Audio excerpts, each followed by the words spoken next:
when you get the answers and they are satisfying and they're good, and you find that like God is up to that challenge, it's a really grounding, beautiful thing that like I wish I could give to everybody.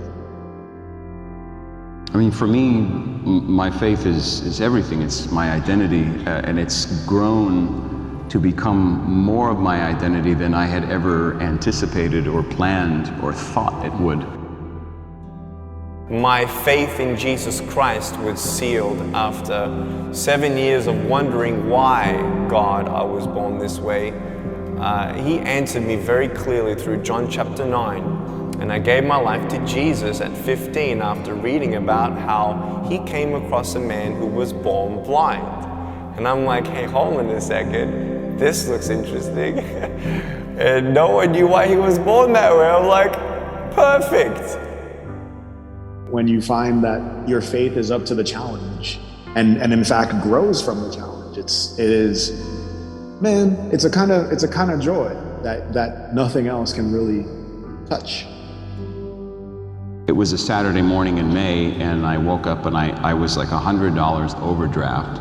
I had 20 bucks in my pocket. I had enough food for the rest of the day, and that was it. I didn't know how I was going to pay rent the following week or 2 weeks, in addition to all the other bills that I had coming due. And so it brought me to this, existential crisis.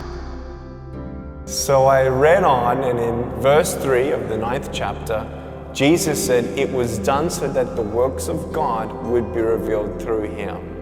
And I'm like, wow, God, if you had a plan for the blind man, you do have a plan for me. And that was the beginning of my personal relationship with Jesus. I think we're believers.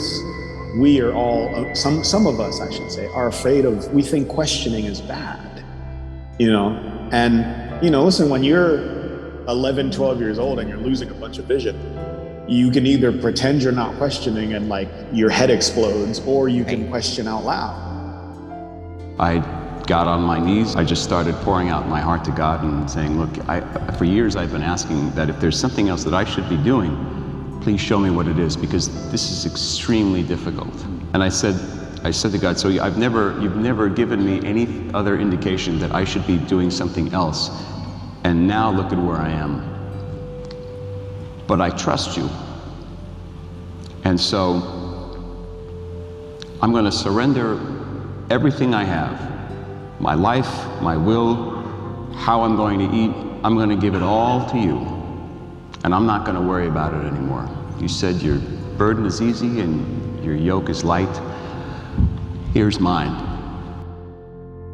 Youth groups were starting to call me, churches were starting to call me, opportunities were opening up everywhere for me to share my testimony. Because it's okay to question. Yeah. Because if we believe in what we think we believe in, God can handle some questions, even the hard ones, especially the hard ones. Like He wants us to question. And because when you find that there are answers to your questions, it only strengthens you and grounds you deeper in what you believe.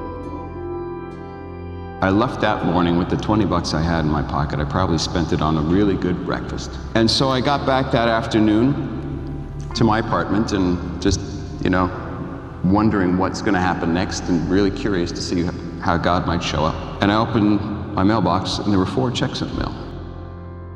I was speaking in front of 300 sophomore public high school students.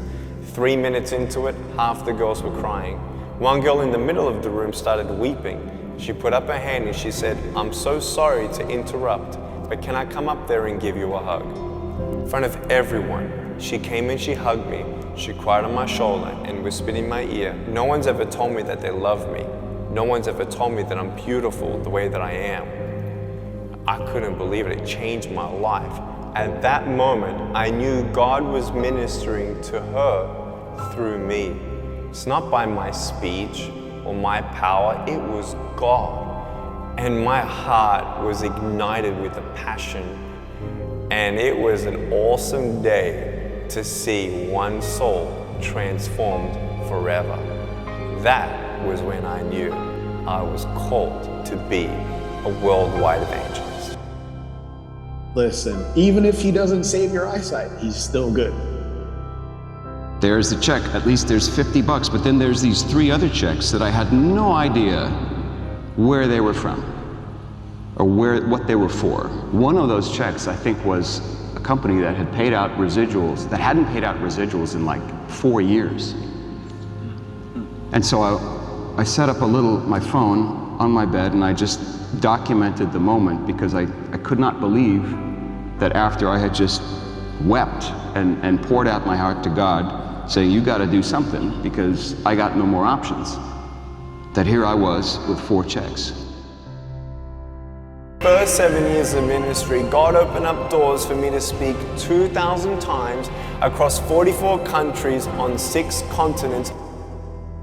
You know, and reality is so messy. And it's only in embracing all of that joy really feels like joy, because, you know, there's a storm outside right now. That's reality. But that doesn't mean the sun isn't shining or won't shine again. Or like, you know, I think God shows us reality all the time. We like the cheap high sometimes instead of like the real stuff. And I opened each one of the checks, and every check was bigger than the one before it. And at the end of the day, I had like $1,100. That is God. And we know we've just begun. At that point, I realized that that was what God was calling me to do, is to completely surrender every aspect of my life, especially my career, because I hadn't done that. I included him in other areas of my life, but not my career. By the grace of God, we have seen face to face 500,000 souls say yes to Jesus and be plugged into a local church. As crazy as it sounds, our goal at Life Without Limbs Ministry is to preach to every single soul on the planet, 7 billion people.